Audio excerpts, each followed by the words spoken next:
qui a été créé en 1996 à Roubaix, mais au début dans la maison d'à côté, chez nos voisins. Donc maintenant c'est une agence immobilière. Et ils ont déménagé en 2004, je pense, quand le Furet du Nord s'est installé à 150 mètres de chez nous. Et ensuite, ils ont fermé et ça a été repris en 2006. Et donc, il y a eu une nouvelle équipe qui a été mise en place, dont moi, je faisais partie.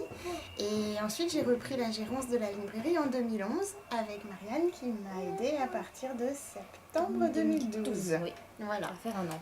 Donc on est deux. C'est une librairie qui est une librairie générale, donc ça veut dire qu'on a tous les rayons, mais on a 3 rayons forts. Donc c'est la littérature, les sciences humaines et le rayon jeunesse. Mais après on va trouver aussi des ouvrages pratiques, de la BD, de la musique, de l'art. On a aussi un fonds livre d'occasion. Voilà. Après dans les choix on va dire qu'il y a tous les rayons, mais on essaye aussi de mettre en avant parfois des choses qui sont moins médiatisées, des plus petits éditeurs, on marche beaucoup au coup de cœur et voilà.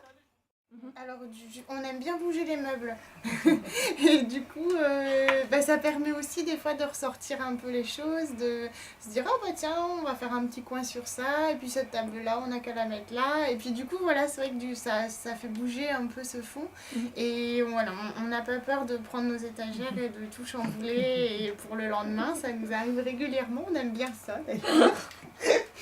Et voilà, donc ça peut être une façon un peu particulière.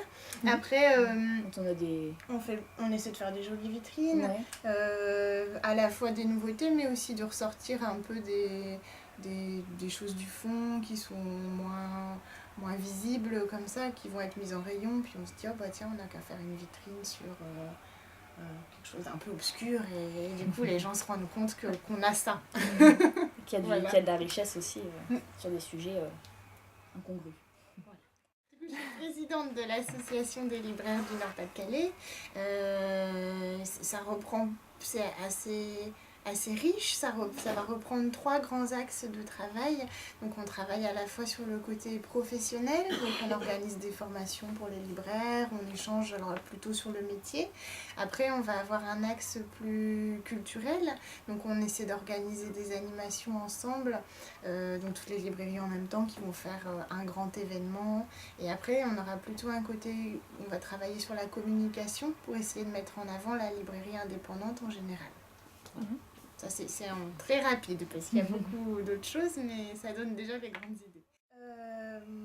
On a un peu tout testé, enfin on a encore plein d'idées, mais du coup on aime bien faire des choses un peu... alors bien sûr, rencontre avec des auteurs, présentation de livres, lecture. On a fait des goûters pour les enfants aussi, avec ou sans auteur. On fait des petits vernissages d'exposition. Dans les choses un peu plus rigolotes, dernièrement on a fait une soirée vin et littérature, donc avec dégustation. C'était un partenariat avec une caviste du coin. Elle faisait goûter des vins et nous on faisait découvrir des romans, donc ça c'était très sympa. Et on avait aménagé le milieu un peu comme un bistrot, donc ça c'était vraiment chouette. On a déjà fait un concert, projection aussi, de films, enfin voilà, en fait on aime bien se dire que l'espace il est modulable et qu'on peut en faire enfin voilà, on aime bien faire ce qu'on a envie quand il y a un projet nous tente. Si ça passe, on essaye. Ah oui, il n'y a pas que du livre dans cette librairie. On a aussi pas mal déjà de la papeterie, carterie, donc avec aussi des petits carnets, des stylos. On peut aussi trouver pas mal d'idées cadeaux, avec des sacs, des jeux de société, des petites mallettes pour les enfants. Après, il y a d'autres objets incongrus. On a des légumes aussi le jeudi, puisque on est dépôt de Biocaba. Donc des gens viennent chercher chaque semaine un panier de légumes de saison, d'agriculture biologique et locale. Et on a aussi par exemple du miel, donc, qui est fait par l'UPC, l'Université populaire et citoyenne, et c'est du miel qui est récolté sur les toits de la Falle à Roubaix. Donc voilà, assez original. Donc on a plein de petites choses comme ça, autres que de livres. La Voix des Indés, c'est la 2e fois qu'on le fait. L'année dernière, on avait fait venir Malika Doré et on avait mis en avant les éditions Mémo. On avait fait quelque chose plutôt pour les enfants. Et Bon, cette année, on recommence du coup parce que ça nous avait bien plu l'année dernière. Et c'est vrai que dans la liste, on avait plutôt envie de faire quelque chose en littérature cette fois-ci. Et dans la liste, quand on a vu Monsieur Toussaint à l'ouverture, on s'est dit, oh, ben, ça colle bien avec nous. C'est des livres on a bien suivi les débuts de la maison d'édition, même quand ils se distribuaient encore tout seuls. On avait fait venir Julien Campredon. Alors, je ne saurais plus dire l'année, mais ça devait être 2008 ou quelque chose comme ça, pour Brûlons tous ces punks pour l'amour des elfes. Et on avait passé une super soirée. Et du coup, on s'est dit que voilà, on avait envie de refaire la chose, mais pas forcément faire venir un auteur, mais plutôt vraiment mettre en avant la maison d'édition et ressortir un peu à la fois les nouveautés, mais aussi les titres du fond. Et on s'est dit que du coup, un système de lecture, choisir des extraits un peu partout dans le catalogue et faire une soirée lecture, comme en plus il y a des choses qui sont vraiment décalées, rigolotes, on s'est dit qu'il y avait moyen de s'amuser. Donc ça se passera à la librairie le 22 novembre, le vendredi, à partir de 19h. Donc il y aura ces lectures un peu mises en scène et à la fin sans doute un petit apéro si les gens sont assez sages.